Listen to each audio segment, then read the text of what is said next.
On today's episode of Doulas, Ben Shapiro's dangerous rhetoric. But is it dangerous? I'm Levi Bimba, and this is Doulas.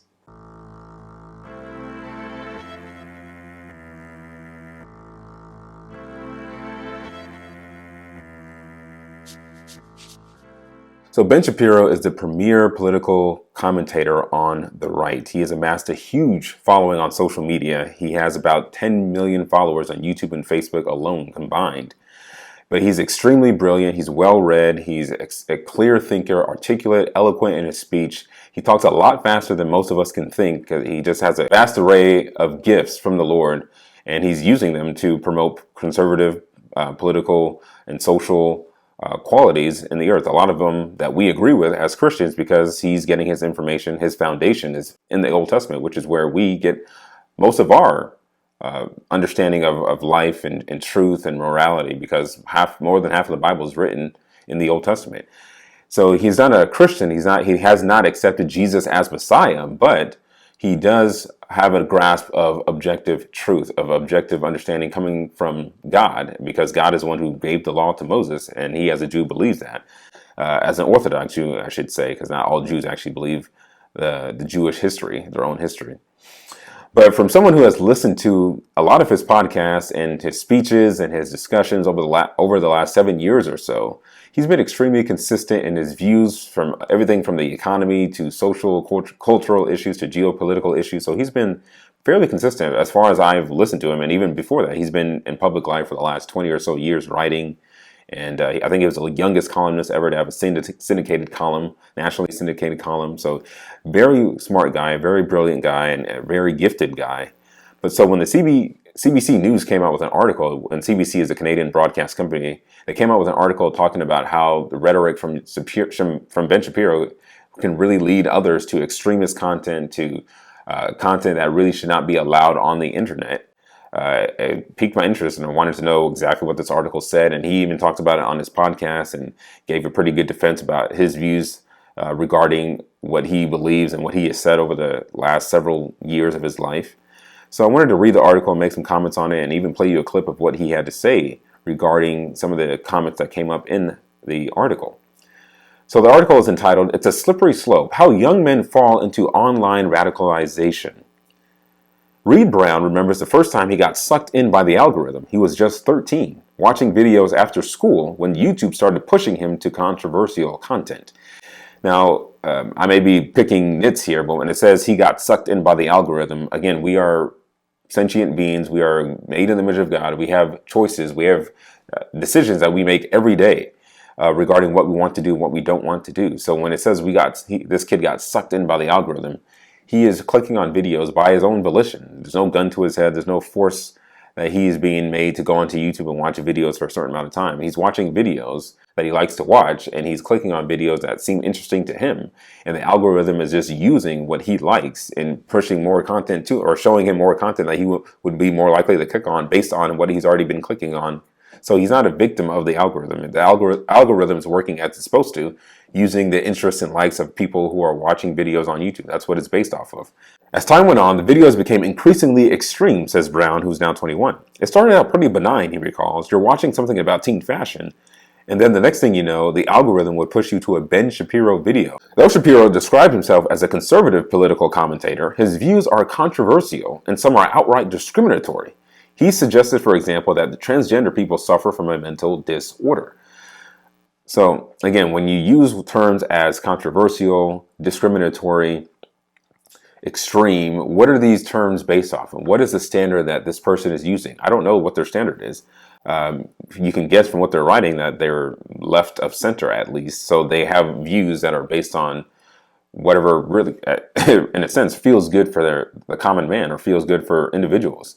If that includes abortion, if that includes homosexuality, if that includes transgenderism, if that includes building up a welfare state, it's all fine and well and dandy. But if you have views that are right of that, then you're extreme, you're controversial, you're discriminatory. And none of what Ben Shapiro has said, insofar as I'm aware, has been discriminatory, has been treating people differently based on what they look like or where they come from. His whole worldview is that you treat people as individuals, which I think is the biblical worldview. You are impartial to people. You treat people different. You treat people equally because they're made in the image of God. That's where we get our value from. No matter where you come from, what nation you come from, you are made in the image of God, and you have there's no other reason why we should treat you differently other than the fact that if you break laws, if you do things that are evil, like even in Ben Shapiro's case, which I think is rightly expressed because the Bible talks about this. If you rape somebody, he believes that you should have the death penalty because that's what God prescribed in the Old Testament. If you rape somebody, you deserve to die. If you kill somebody, you deserve to die. And I can talk about this in a later episode, but I don't even think we should have prisons because the Bible doesn't even promote the idea of locking somebody up for doing something wrong. He promotes finding somebody, beating somebody, or executing them. So if you want to talk about prisons, I would say we should, I agree with the left. We should abolish prisons, but we need to start with the fact that if you're a murderer or a rapist, you deserve to die. I think that's the law of God on display, and I think it would be good for society. But the article continues and it says, while Shapiro is not affiliated with any hate group, experts in media, gender studies, and the radicalization of young men say that the commentator's content is prevalent in online extremist communities. And again, expert in media, how do you become an expert in media? How do you become an expert in gender studies? If you're an expert in gender studies and you're telling us that a man can become a woman or vice versa, how can we trust that you're an expert? Because that is the opposite of gender. That is the opposite of sex. That is the opposite of how God created a male and female, Genesis 1 tells us. And if God is the creator of men and women, and he's the creator of sex and the distinctions between the sexes, who are you to say you're the expert on gender studies when you're going against you're on the opposite side of what God has revealed as his own creation of male and female? You're not an expert. You're a fool, the Bible would call you. So, and again, what is radicalization of young men? Is it more radical to believe that men should be men and women should be women, as Ben Shapiro talks about in the clip that I'll show you, about how he believes men should be men? And he says, how is that controversial at all? And I'll play the clip for you here. I just have a couple of questions about that particular paragraph. They say, the exposure to controversial views about what are my controversial views about masculinity? What are they? That men exist? I don't think that's particularly, that men should finish high school, get a job, get married, and take care of their kids without abandoning them? Is that the controversial view about masculinity? Is the controversial view about masculinity that men should be responsible husbands and fathers? What's controversial? If that's controversial, it's just because society is insane, not because what I'm saying is controversial. He's exactly true. If that's controversial for men to be men and be responsible and care for their children and marry women and not objectify them, he's not the one insane. It's society that's insane. It's the world that is insane.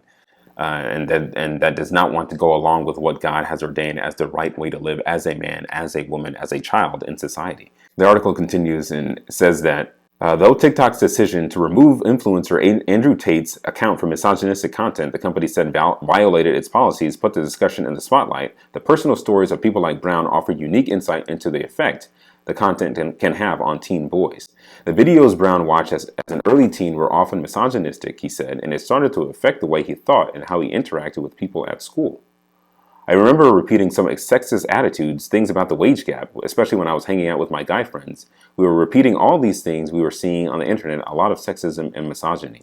Now, I know of Andrew Tate a little bit. I've watched maybe 1 or 2 clips of him talking, and he's an unbeliever. He does not speak with the mouth of somebody who's been regenerated by the grace of God. He does not treat women or talk about women in a way that is right and good and just and holy.